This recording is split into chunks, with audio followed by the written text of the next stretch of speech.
अब मेरे प्रभु का इंतजार कोई कर रही हैं कब से, बचपन से। अब कौन सी अवस्था है, वृद्धावस्था है। कौन होगा वो, शबरी माँ। बचपन में हुआ क्या था, विवाह के लिए बहुत सारे पशु पक्षी भोज बनाने के लिए लाए गए थे। मैया शबरी ने माँ से कहा, ये जानवर, ये पशु क्यों लाए गए हैं माँ? अब शबर जाति में है, उनके लिए तो यही उनका आहार है, चूंकि जंगल में रहते हैं।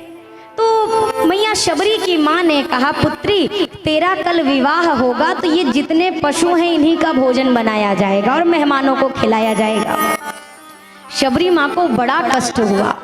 शबरी माँ रात्रि में ही शबरी मैया ने जितने जानवर बंधे थे सबको शबरी मैया ने खोल दिया, सबको खोल दिया। सब भागने लगे और मानो भागते हुए पशुओं ने प्रभु से, शबरी माँ से कहा, शबरी जी आपने हमें बंधन से मुक्त किया है, हम आपको आशीष देते हैं, एक दिन स्वयं भगवान द्वार पर आकर आपको बंधन से मुक्त करेंगे। यहाँ दर्शन करिए। अगर ऐसा नहीं होता, जीव हत्या भैया बहुत गलत चीज है। वो किसी, चाहे इंसान का हो चाहे किसी पशु का हो। शायद मेरी बात आपको कड़वी लग सकती है, पर मैं हाथ जोड़कर निवेदन कहूँ, अनुचित नहीं है, अनुचित नहीं है। जैसे गैया माता है, गौ माता, गौ माता 20 दिन की भी भूखी बैठी हो, उनके आगे मांस डाल दीजिए, वो खाएंगी क्या? बोलिए। शेर 10-15 दिन का भूखा हो, उसके आगे घास डाल दो, वो खाएगा क्या? और आदमी, अब बोलो, आदमी क्या ना खा जाए, क्या ना खा जाए? मुर्गी खाए, मुर्गा खाए, बकरी खाए, बकरा खाए, भैंसी खाए, भैंसा खाए, गदही खाए, गधा खाए, तुम समझाओ तो तुम्हारी खोपड़ी भी खाए। सर्वभक्षी। हमने बचपन में पढ़ा था, वैसे ज्यादा पढ़े नहीं है, जितना पढ़े उसमें था ये एक शाकाहारी होते हैं, एक मांसाहारी होते हैं, मनुष्य सर्वाहारी। उस समय अगर होश होता तो टीचर से कुछ पूछते कि काहे ये जानवर से ऊपर है कि नीचे है, कहाँ है? सबका आहार सुनिश्चित है। तो मैं हाथ जोड़कर प्रार्थना करूं। अच्छा, वो सुख कितनी देर तक रहता है आप बताइए? केवल ये जिह्वा तक। यहाँ से यहाँ भी आया तो सारा टेस्ट खत्म, फिर आपको नहीं पता क्या खाया क्या नहीं।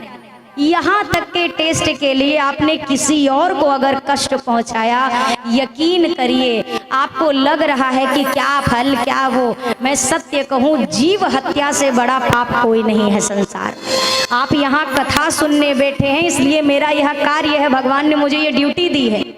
अगर आप में से कोई एक भी उस चीज से बदले तो ये मेरा सौभाग्य है, क्योंकि यहाँ पर भगवान ने मुझे आपके मुंह की मीठी बात करने को नहीं बोला है कि हाँ हाँ तुम बहुत अच्छे हो, तुम और बकरा खाना। भगवान ने इसके लिए मुझे यहाँ नहीं बिठाया।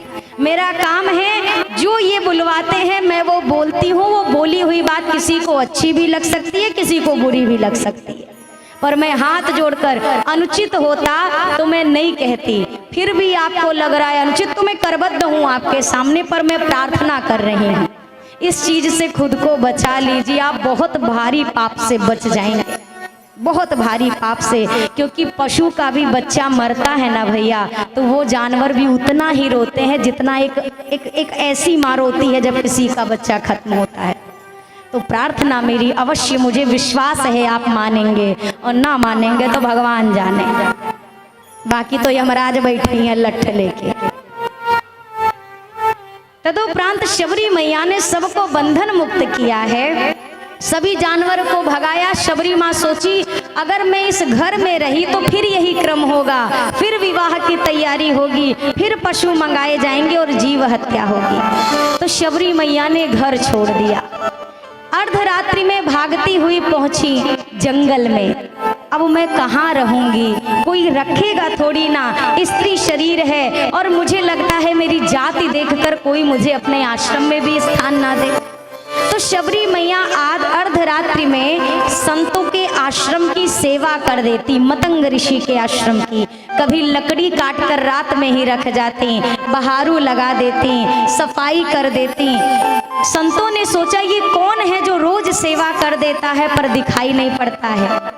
एक दिन क्या हुआ, संतों ने शबरी माँ को पकड़ लिया, मतंग ऋषि के सामने प्रस्तुत किया। शबरी जी ने कहा, प्रभु मुझे लगा कि मैं जाति से अधम हूँ, नारी देह है तो आप मुझे नहीं रखेंगे, इसलिए मैंने छुपके ये कार्य किया।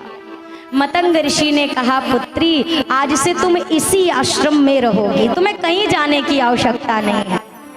शबरी माँ रहने लगी। कुछ दिनों बाद मतंग ऋषि प्रभु धाम को जाने लगे। गुरुदेव से शबरी माँ ने कहा, आपके बिना कैसे रहूंगी मैं। गुरुदेव ने कहा, शबरी चिंता मत करो, एक दिन स्वयं मैं जिस धाम में जा रहा हूँ ना शबरी, एक दिन स्वयं वो धाम में रहने वाला राम तेरे द्वार पे आएगा पुत्री, बस तू इंतजार करना। कहकर गुरुदेव चले गए। अच्छा, शबरी माँ को लगा, अरे मैं तो पूछना भूल गई कि भगवान कब आएंगे, क्या पता कल ही आ जाए तो। अब शबरी माँ ने अगले दिन के प्रातः काल से ही साज सज्जा करना, बहारू लगाना, फूल बिछाना, बेर लाकर रखना, ये सारी तैयारियां करना शुरू कर दिया। अभी युवा अवस्था में है, युवा अवस्था पार हो गई, वृद्धावस्था आ गई, पर नियम वही, प्रातः काल ही बहारू लगाकर पुष्प बिछा देती हैं कि मेरे राम इसी से आएंगे। नहीं आते हैं तो निराश नहीं होती, हम आप किसी का इंतजार कितने दिन कर लेंगे। शबरी माँ ने बचपन से लेके वृद्धावस्था का इंतजार कर लिया भगवान का, और बैठे बैठे फूल बिछाकर द्वार पर बैठ जाती हैं, जल का पात्र ले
था शबरी। 5 पहचान मैं आपको भगवान की बताता हूँ। कमल की तरह उनके विशाल नेत्र होंगे, सिर पर जटाएं बंधी होंगी, गले में वनमाला सुशोभित होगी। और सुनो, एक सांवले होंगे, एक गोरे होंगे और शबरी आजान बाहु होंगे, साथ ही साथ 2 भाई होंगे। ऐसे स्वरूप के जब कोई सामने आए तो पहचान जाए। शबरी मैया के द्वार पर जब दोनों भैया आए, शबरी मैया मिलान कर रही हैं। क्या कमल के जैसी आंखें हैं क्या? हाँ। सरसिज लोचन बाहु विशाला, सरसिज लोचन बाहु विशाला, जटा मुकुट सिर और बनमाला, जटा मुकुट सिर और बनमाला। 4 पहचान मिल गई है, नेत्र, जटाएं, माला और भुजाएं। अब बस 5वां पहचान मिल जाए। आपके बगल ये जो गोरे गोरे हैं, ये कौन है? राम जी ने कहा, माई हम हैं रघुराई और ये हैं हमारे छोटे भाई सगे। हाँ, शबरी माँ ने सुना, श्याम गोरे सुंदर 2 भाई, श्याम गोरे सुंदर 2 भाई, शबरी परी चरण लपटाई, शबरी परी चरण लपटाई। आ गए, वही है। गुरु जी ने जो बताया था सब मिल गया। आज आखिरकार आप आ गए ना। मैंने बहुत इंतजार किया और जरा देखो भगवान क्यों आया है। ना शबरी ने वेद पढ़े, ना पुराण पढ़े, ना अयोध्या गई, ना कभी ऐसा कहा कि जल्दी आओ। गुरुदेव के एक वचन का विश्वास, शबरी धीरज मत खोना बेटी, राम आएंगे। और वो एक विश्वास लेकर बैठी शबरी माँ। प्रेम के वश में भगवान हो शबरी के गरबा, प्रेम के वश में भगवान हो शबरी के गरबा, प्रेम के वश में भगवान हो शबरी के गरबा।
शबरी माँ ने भीतर प्रवेश दिलाया। कुश के आसन पर राघव जी बैठे, शबरी मैया के बेर बड़े प्रसिद्ध हो गए।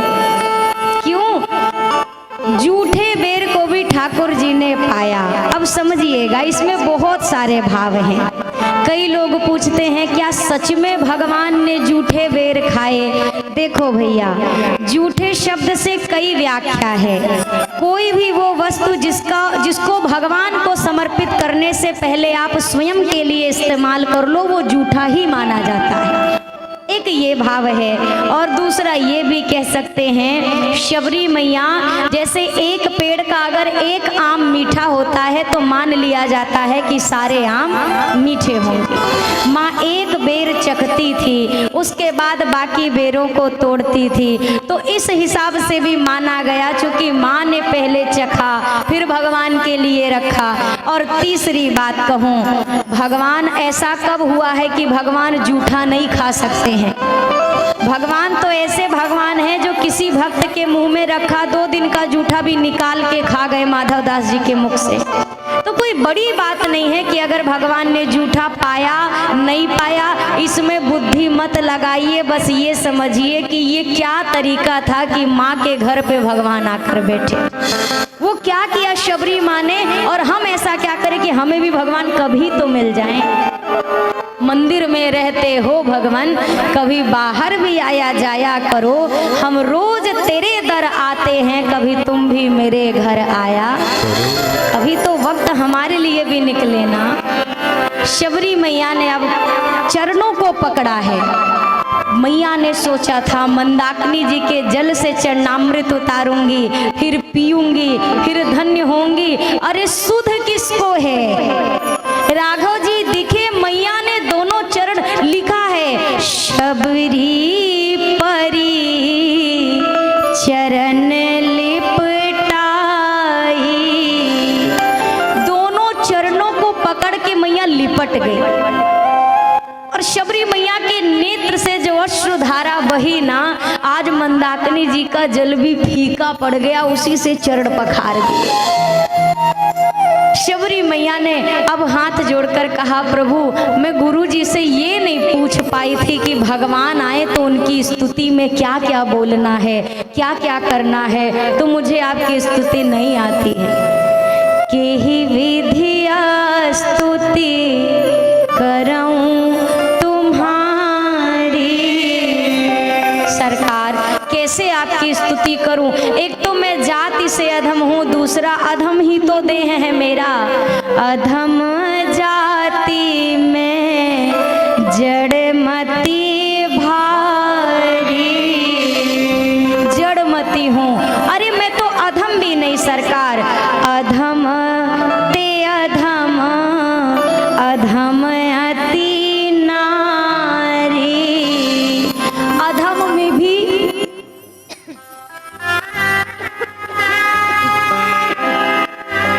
अधम में भी मैं परम अधम हूँ प्रभु, नारी हूँ। मैं कैसे आपकी स्तुति करूं? मैं पढ़ी लिखी नहीं हूँ सरकार, अनपढ़ हूँ, अज्ञानी हूँ। जब इतनी चीजें राम जी के समक्ष मैया ने कही तो मैया से राम जी ने कहा, माँ मैंने कब पढ़ाई लिखाई देखकर किसी को अपना बनाया? कब मैं ज्ञान देखकर रीझा? कब मैंने जाति और वर्ण देखकर किसी को अपनाया? तो बता तो सही।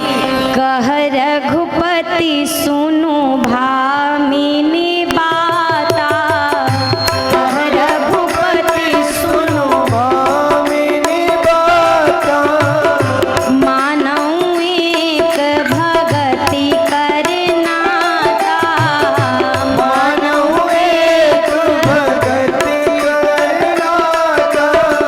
राम जी कहते हैं, हे शबरी माँ, पूरे संसार में अगर राम किसी नाते को स्वीकार करता है तो वो सिर्फ और सिर्फ भक्ति का नाता है। संसार में कोई दूसरा नाता ऐसा नहीं जो मुझे बांध सके। और एक बार अगर मैं भक्ति के नाते में बंध गया तो संसार में कोई नहीं जो इस नाते से मुझे खोल सके। मैं केवल भक्ति के नाते को मानता हूँ। माँ तूने कहा कि तू पढ़ी लिखी नहीं है, मेरी स्तुति नहीं कर सकती। अरे मेरी मैया, तू पढ़ी लिखी नहीं है तो तो क्या हुआ, तेरा राम तो पढ़ा लिखा है ना। आज अगर शबरी अपने राम की स्तुति नहीं कर पा रही तो राम अपनी शबरी माँ की स्तुति करेगा। ये नवधा भक्ति और कुछ नहीं, मानो शबरी माँ की स्तुति गाई है राघव जी ने। माँ 9 प्रकार की मेरी भक्तियां हैं, मैं तेरे समक्ष वर्णन करता हूँ।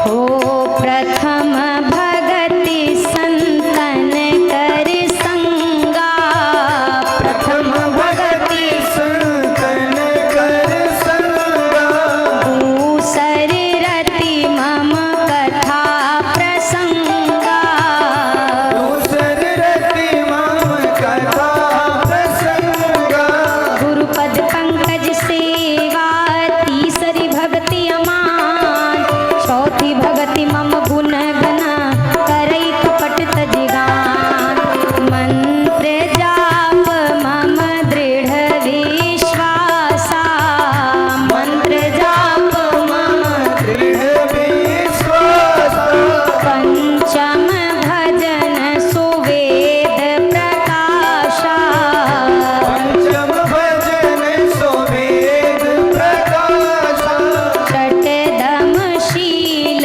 विरति बहु कर्मा, षटकम शील विरति बहु कर्मा, निरत निरंतर सजन धर्मा, निरत निरंतर सज्जन धर्मा, सातम सम मोहिमय जग देखा, सातम सम जग देखा, मोटे संत अधिक करी लेखा, मोटे संत अधिक करि लेखा, आठम जथा लाभ संतोषा, आठम यथा लाभ संतोषा, सपने हो नहीं देखई पर दोषा, सपने नहीं देखई पर दोषा, नवम सरल सब सन छलहीना, नवम सरल सब सन छलहीना, मम भरोस हिय हर्ष न दीना, मम भरोस ही हर्ष न दीना, नौ महुए कहू जिनके होई, नव हुए कहु जिनके होई, नारी पुरुष सचराचर कोई, पुरुष सचराचर कोई, सोई अतिशय प्रिय भामिनी मोरे, सोई अतिशय प्रिय भामिनी मोरे, सकल प्रकार भगति दृढ़ तोरे, सकल प्रकार भगति दृढ़ तोरे। 9 प्रकार की भक्तियों को राघव जी ने माँ के समक्ष गाया। माँ 9 प्रकार की मेरी भक्ति है।